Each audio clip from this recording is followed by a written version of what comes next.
Marie Curie est née le 7 novembre 1867 à Varsovie, en Pologne, à ce moment-là sous occupation russe. C'est une physicienne et chimiste polonaise, naturalisée française par son mariage avec le physicien Pierre Curie en 1895. À 24 ans, elle décide d'aller travailler un an pour se permettre de mettre de l'argent de côté et pouvoir rejoindre sa sœur à Paris pour continuer ses études de mathématiques et de physique.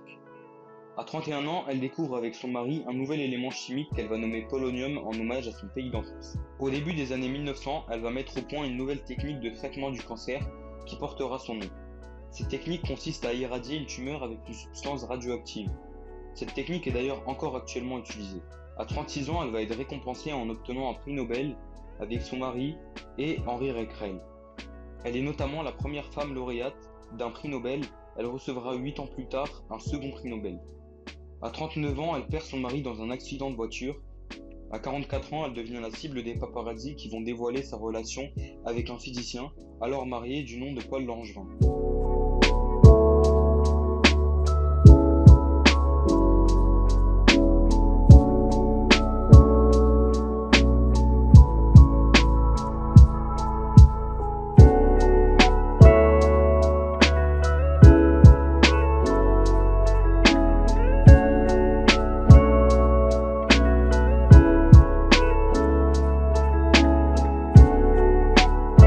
À 48 ans, lors de la Première Guerre mondiale, elle va se rendre sur le champ de bataille à Verdun afin de créer des unités mobiles de radiographie et des ambulances équipées portant son nom qui vont sauver près d'1 million de personnes pendant cette guerre. La Légion d'honneur lui a d'ailleurs été proposée, mais elle l'a refusée en disant « Je n'en vois pas la nécessité ». Selon F. Curie, Marie l'aurait acceptée si elle lui avait été donnée pour fait de guerre à la suite de la mise en place des petites curies. C'est alors qu'à 55 ans, elle va être la première femme à rentrer à l'Académie de médecine. À la fin des années 1920, elle tombe malade et meurt le 5 juillet 1934 d'une leucémie suite à ses expositions prolongées à des substances radioactives.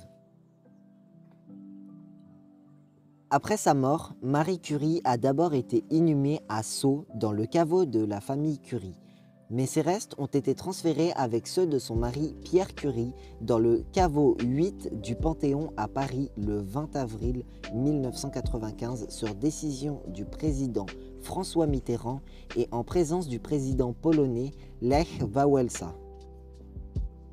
Elle restera d'ailleurs jusqu'en 2014 la seule femme honorée au Panthéon pour son mérite propre.